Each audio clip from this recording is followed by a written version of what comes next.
मेरा नाम आशा है। आशा जी, पहले भी मार्च के आसपास दाम बढ़े थे, हमने देखा जी सिलेंडर के, घरेलू सिलेंडर की, फिर 29 रुपए बढ़ गए हैं। जी। एक तरफ दूध तेल के दाम तो बढ़े ही थे, पेट्रोल डीजल के दाम बढ़ ही रहे हैं। ये दोहरी मार नहीं है कहीं आप लोगों को? जी, दोहरी मार तो लेडीज को है ही है, क्योंकि हमारे किचन का बजट हिल गया है।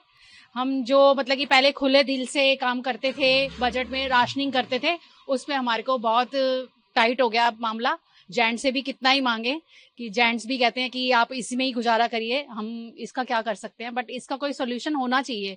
हम अपनी गवर्नमेंट से यही कहना चाहेंगे कि हमको इंडिया में रह के वो फैसिलिटीज मिलनी चाहिए जो हम बाहर वाले देशों में कंपेयर करना चाहते हैं, कि वहाँ इतना अच्छा सिस्टम है। हम मोदी जी से गुजारिश करेंगे कि हमारे लेडीज को के बारे में भी सोचा जाए। पहले आपने कई इलाकों में सिलेंडर डिस्ट्रीब्यूट किया है लेडीज को, और मिडिल क्लास के लिए तो ये बहुत ही ज्यादा वो वाली बात हो जाती है कि हमें अपना थोड़ा थोड़ा कहीं ना कहीं राशनिंग करनी पड़ती है, जिससे कि हमारे बच्चों पे इफेक्ट आता है, हमारी गृहस्थी पे आता है, हमारे आपस के झगड़े भी शुरू हो जाते हैं कई बार कि ऐसा क्यों तुम वेस्टेज कर रही हो। तो हमें उसके लिए भी थोड़ा सा कंट्रोल करना पड़ता है अपने आप को। तो हमारे लिए थोड़ा थोड़ा सोचा जाए, हम तो यही कहते हैं। और जैसे हैं खुश हैं, बट थोड़ा सा इफेक्ट पड़ता है किचन राशनिंग के लिए।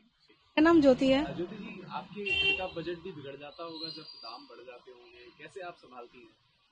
मेरे लिए तो बहुत परेशानी हो गई, क्योंकि सिलेंडर आए दिन महंगा होता रहता है और दूध का भी दाम बढ़ रहा है। हर चीज में महंगाई है और बच्चों की फीस भी हाई हो गई है, लेवल की पढ़ाई हो रही है। तो इसलिए मैं चाहूंगी थोड़ा सा लिमिट में सरकार थोड़ा सा सोचे हमारे बारे में, कि आम महिलाओं के लिए परेशानी है। थोड़ा सा मैं सोचूंगी, थोड़ा बजट में आए। Thank you. मेरा नाम अमरजीत है। अमरजीत जी, एक महिला घर का पूरा बजट लेके चलती है।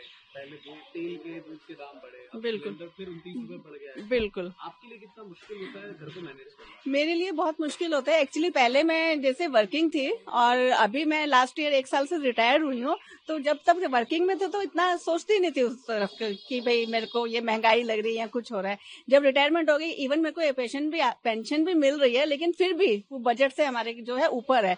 सिर्फ जो है बीजेपी सरकार ये कर रही है कि महिलाओं को बसों में फ्री है, तो वो एक पक्ष में नहीं चलता। घर की जो और जरूरतें हैं उसको भी मतलब कि हम लोगों के हक में होना चाहिए। कि सिलेंडर महंगा हो गया, गैस पेट्रोल महंगा हो गया, कहीं जाना होता है तो हस्बैंड को सोचना पड़ता है कि जाएं, और फिर ऐसा होगा। क्योंकि हर चीज के लिए जो है हम लोगों को घर में किस मैनेजमेंट से चलना पड़ता है, हर चीज देखनी पड़ती है।